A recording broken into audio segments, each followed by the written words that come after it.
వాళ్ళందరం కూడా భవానీ అష్టకం 2వ ఎపిసోడ్లోకి వచ్చాం. ఆ 2వ ఎపిసోడ్లో భాగంగా భవాద్భావపారే మహాదుఃఖ భీరు పపాత ప్రకామి ప్రలోభీ ప్రమత్తః కుసంసార పాస ప్రబద్ధస్తదాహం గతిస్త్వం గతిస్త్వం త్వమేకా భవాని. ఈ శ్లోకంలోకి వచ్చేటప్పటికీ శంకరాచార్య వారు ఏం చెప్తున్నారు, ఇంతకు ముందు శ్లోకంలో అమ్మ బంధాలు బంధుత్వాలు లేదు, నేను నాది అనుకుని చదువుకున్న విద్య, నేను ఇంత తెలివిగలవాడిని అనుకునేటువంటి అహంకారం, ఆ విద్య వల్ల గడించినటువంటి ఆస్తి ధనం ఇవన్నీ కూడా నావి కాదనే విషయం నాకు అర్థమైపోయింది. ఈ శ్లోకంలో ఏం చెప్తున్నారు, అమ్మ కామాంధుడనై, అంటే కామము అంటే అర్థం ఏమిటి, కోరికలతో కూడుకున్నటువంటి వాడిని. కోరికలు ఎప్పుడైతే మనస్సుని పట్టుకుంటాయో ఇంకా ప్రపంచంలో నిజమైనటువంటిది ఏమిటో చూడడానికి ఆ అర్హత అనేటువంటిది కోల్పోతాడు జీవుడు.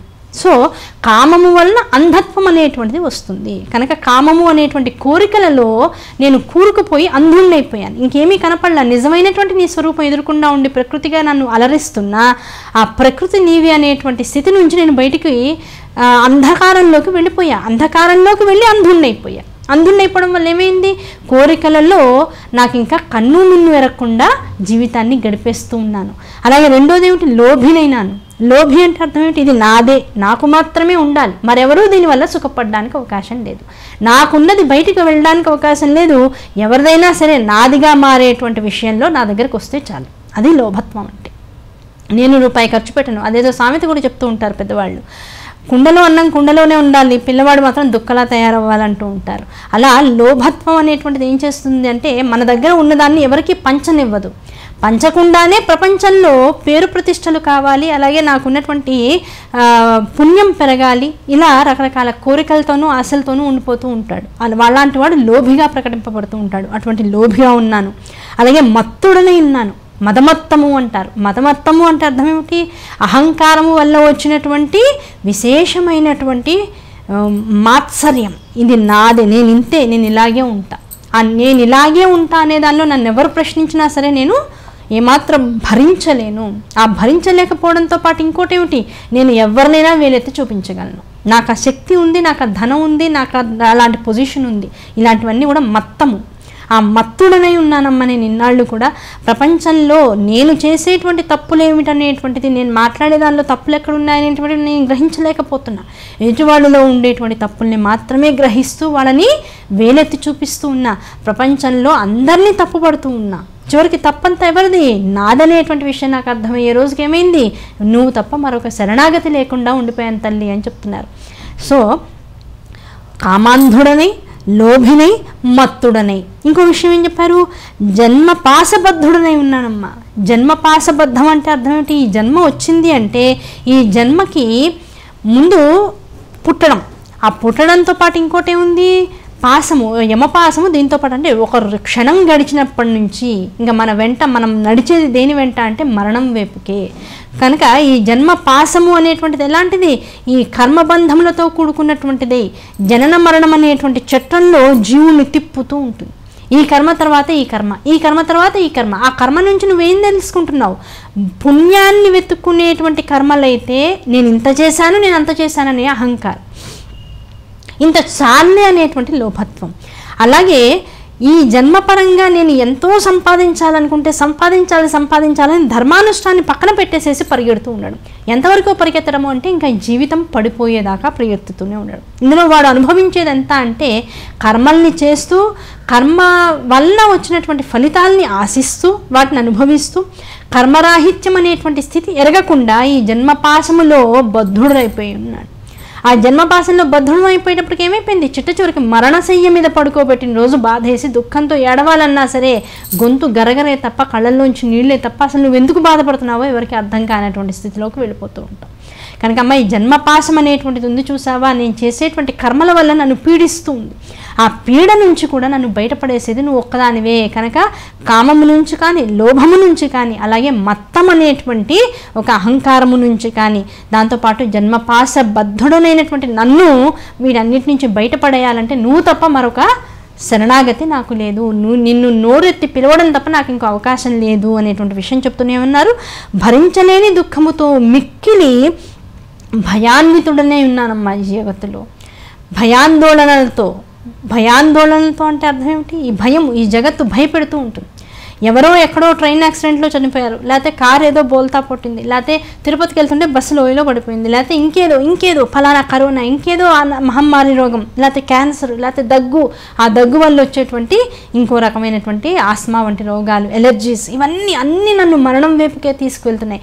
దాంతోపాటు నా డబ్బు ఖర్చు అయిపోతుందేమో, నేను ఇలాగే ఉండిపోతానేమో, లేకపోతే నా పిల్లలు నా దగ్గర ఉంటారో లేదో, నా భార్య నాకు ఒడంబడికగా ఉందో లేదో, నా పట్ల తనకి ఆ కృతజ్ఞతాభావం ఉందో లేదో, అన్ని భయాలే.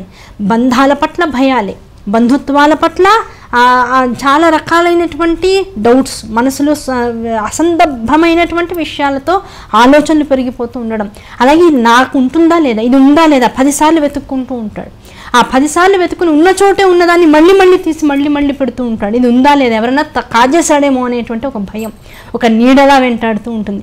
ఆ నీడలా ఉండేటువంటిది ఏమవుతుంది, మిక్కిలి దుఃఖాన్ని ఇస్తూ ఉంటుంది. అబ్బో ఇది నాకు భయం, అయ్యో ఇది ఉందో లేదో, ఇది నాది ఎవడైనా తీసుకుపోతాడేమో అనేటువంటిదే పెద్ద దుఃఖం అయ్యా జగత్తులో.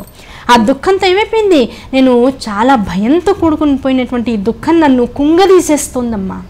ఆ కృంగదీసేయడం వల్ల ఏమవుతుంది, నేను ఇంకా జగత్తులో నాకు శక్తినివ్వగల పదార్థాల వైపు, నామాల వైపుకి ప్రయాణం చేయలేకపోతున్నాను. సత్సంగం అనేటువంటిది నాకు దూరం అయిపోతుంది. ఏకాటికి నాకున్న వస్తువుల పట్ల మత్సర్యం, లోభత్వంతో వాటిని దాచుకోవడమే నాకు జీవనంగా సాగిపోతుంది. ఆ దాచుకుని ఎన్నైతే దాచుకున్నానో అసలు దాచుకోవాల్సిందేమిటి, ఉచ్ఛ్వాస నిశ్వాసాలను పడేటువంటి ఈ దేహస్థితిని. అందుకనే ప్రాణాయామ స్థితులలో నాకున్నటువంటి ఉచ్ఛ్వాస నిశ్వాస క్రమాన్ని దాచుకోమని మొత్తం యోగ అనుక్రమణికంతా కూడా శివస్వరూపంగా చెప్తూ ఉంటే దాన్ని మర్చిపోయి ఏం చేస్తున్నాను, ఈ తాత్కాలికమైనటువంటి సుఖాలను, తాత్కాలికమైనటువంటి ఐశ్వర్యాలను దాచుకుని అవే నావని పూట వాటిని తరచి చూసుకుంటూ ఉన్నాను. దాంతో దుఃఖం ఎక్కువైపోతుంది. ఆ దుఃఖం ఎక్కువైపోవడం వల్ల ఏమో జరుగుతుంది, సంసార సాగరంలో వీటన్నింటి వల్ల నేను దుఃఖ భారం అనేది పెరిగిపోవడం వల్ల మునిగిపోతూ ఉన్నాను. సంసార సాగరం నుంచి పైకి లేవగలిగిన దానిని సంసార సాగరం నుంచి పైకి లేవనెత్తగలిగినటువంటి నీ నామం ఒకదాన్ని పట్టుకుంటే చాలు, ఈ దుఃఖాలన్నీ నన్ను వీడి వెళ్ళిపోతాయి. ఈ కామాల వల్ల వచ్చేటువంటి లోభత్వం నుంచి, మాత్సర్యం నుంచి నేను బయటపడగలుగుతాను. అలాగే ఇన్ని రకాలైనటువంటి ఇబ్బందులు నన్ను ఏమీ చేయలేవు, ఇవన్నీ కూడా తాత్కాలికములు అనేటువంటి విషయం మర్చిపోయి అసలు శాశ్వతమైనటువంటి దాన్ని మరచి అశాశ్వతమైనటువంటి విషయాల వైపు పరుగులు తీస్తున్నాను తల్లి. అటువంటి నన్ను రక్షించగలదానవు నువ్వు ఉన్నావనేటువంటి విషయం తెలిసేటప్పటికల్లా ఏమైపోయింది, ఈ జగత్తులో ఇన్నాళ్ళు పేరుకుపోయినటువంటి మాయా, అంధకారము, దాంతోపాటు ఉండేటువంటి దుఃఖము, ఈ మూడు కూడా నీ పాదాలను పట్టుకోగానే మాయమైపోయినాయి. కనుక ఇప్పుడు నువ్వు గతిస్త్వం త్వమేకా భవాని, నువ్వు తప్ప, నీ నామము తప్ప నాకు మరొక దిక్కు లేకుండా అయిపోయింది.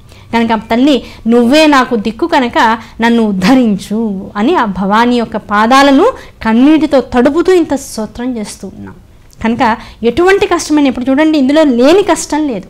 అమ్మ సంసార సాగరంలో మునిగిపోతున్నా, దుఃఖాల్లో ఉన్న, భయాల్లో ఉన్న, రకరకాల ఆపదలు నన్ను చుట్టుముట్టాయనేటువంటి భ్రాంతితో నేను తడిసిపోతూ ఉన్నా, దాంతోపాటు మత్తుడనై, జన్మపాస బద్ధుడనై, లోభినై, కామాంధుడనై ఉన్నాను తల్లి.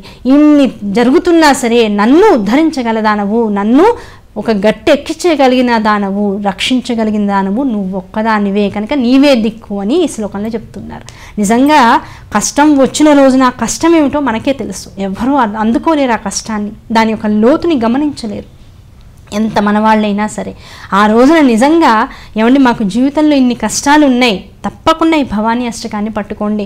నిజంగా అమ్మ ఏదో బావిలోకి చేదవేసి నీళ్ళని కనుక ఎలాగైతే బకెట్తో పైకి లాగుతామో అట్లా మనల్ని ఇంత సంసార సాగరం పంకిలం బురదతో నిండిపోయి మనంతట మనం బయటికి రాలేనటువంటి స్థితిగతుల్లో కూడా ఈ సంసారం నుంచి లేవనెత్తి మనల్ని బయటికి తీసుకొచ్చే కమలంలాగా మెరిసిపోయేటట్లుగా, మొత్తం పురివిప్పి ఆడేటట్లుగా, మొత్తం ప్రకృతిలో ఉండేటువంటి ఆ సౌందర్యాన్ని చూడగలిగి ఆ ప్రకృతి మాత ఒడిలోకి మళ్ళీ వెళ్ళిపోయేటువంటి అనుగ్రహాన్ని మనకు కలిగిస్తూ ఉంటుంది. అటువంటి తల్లికి నమస్కరించుకుంటూ ఈ శ్లోకాన్ని రాగయుక్తంగా ఒకసారి ప్రయత్నం చేసుకుందాం అందరం కూడా. భవాద్భావ పారే మహాదుఃఖ భీరుః పపాత ప్రకామీ ప్రలోభీ ప్రమత్తః కుసంసార పాస ప్రబద్ధ సదాహం గతిస్త్వం త్వమేకా భవాని గతిస్త్వం త్వమేకా భవాని గతిస్త్వం గతిస్త్వం త్వమేకా భవానీ. అద్భుతమైన శ్లోకం.